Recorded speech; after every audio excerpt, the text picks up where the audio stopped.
Hey, what's up everyone, welcome back to my channel. In today's video I will show you how to do this simple yet elegant looking Christmas lamp post. So please stay tuned, and if you're new to my channel, don't forget to subscribe and click the notification bell. Thank you.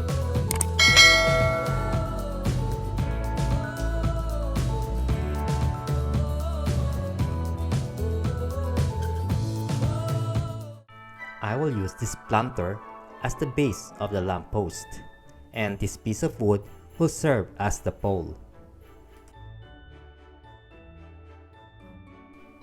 I will spray paint the wood using gloss black spray paint.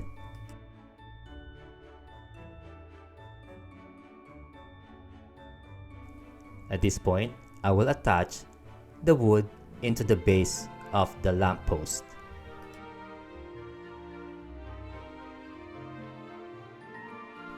To make the base more stable, I added some stones.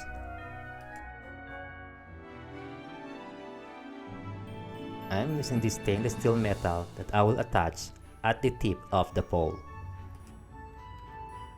To create the lantern, I'm using two wire baskets, and I'm recycling the lid of this coffee jar.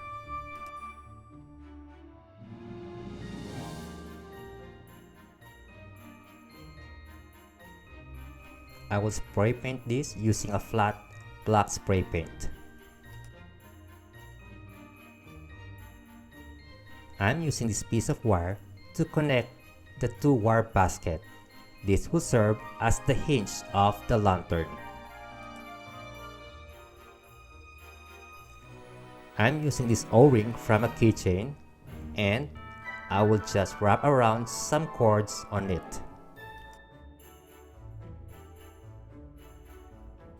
We will now attach this at the top of the lantern.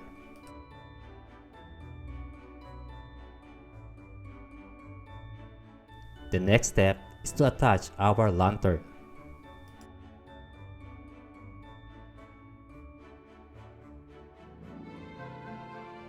It's time to add some greenery.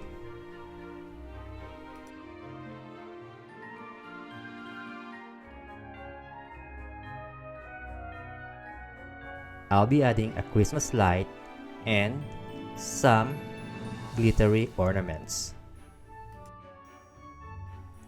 And this is the finished product.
for watching.